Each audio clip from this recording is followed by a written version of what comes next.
नमस्कार विद्यार्थी मित्रांनो, आपल्या सुयोधिका चॅनलवर आपलं खूप खूप स्वागत आहे।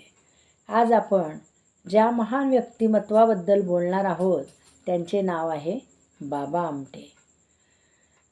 त्यांनी आपले संपूर्ण आयुष्य इतरांच्या सेवेसाठी वाहून दिलं आणि इतरांच्या सेवेसाठी ते कार्यरत राहिले। त्यांचं पूर्ण नाव मुरलीधर देवीदास आमटे असे होते। त्यांचा जन्म 26 डिसेंबर 1914 रोजी वर्धा जिल्ह्यामध्ये झाला। ते सुशिक्षित होते। त्यांनी वकिलीही केली, पण समाजातील दुःखी उपेक्षित लोक पाहून त्यांचं मन हेलावलं। एकदा त्यांनी रस्त्याच्या कड्याला गंभीर अवस्थेत असलेला कुष्ठरोगी पाहिला। त्या क्षणीच त्यांनी ठरवलं, या माणसालाही सन्मानाने जगण्याचा हक्क आहे। मग त्यांनी आनंदवन उभारलं। तिथे उपचार, निवारा, शिक्षण आणि रोजगाराच्या संधी उपलब्ध करून दिल्या। त्यांचं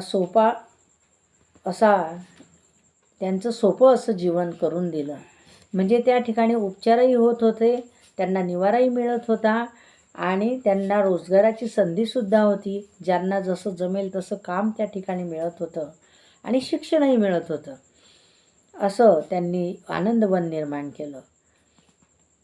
पण त्यांचा जो प्रवास आहे तो खूप सोपा वाटतो, पण तो खूप खोल होता।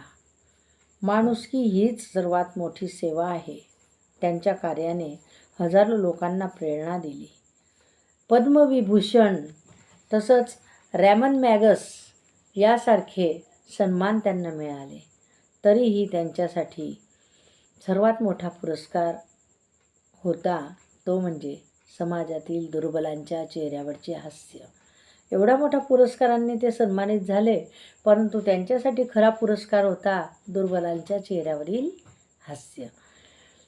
मित्रांनो, बाबा आमटे यांचे जीवन आपल्याला शिकवतं की खरी महानता संपत्तीत नसते, तर इतरांच्या आयुष्यात आनंद निर्माण करण्यात असते।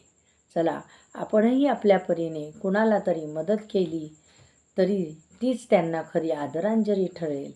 धन्यवाद। अशीच महान व्यक्तिमत्वाची प्रेरणादायी माहिती पाहण्यासाठी सुयोधिका चॅनलला सबस्क्राईब करा, लाईक करा, शेअर करा आणि मला कॉमेंट्समध्ये सांगा तुम्हाला काय आवडलं आणि कसली माहिती आणखी पाहिजे आहे। कारण तुमच्या कॉमेंट्समुळे मला प्रेरणा मिळते, मोटिवेशन मिळते। धन्यवाद। जय हिंद।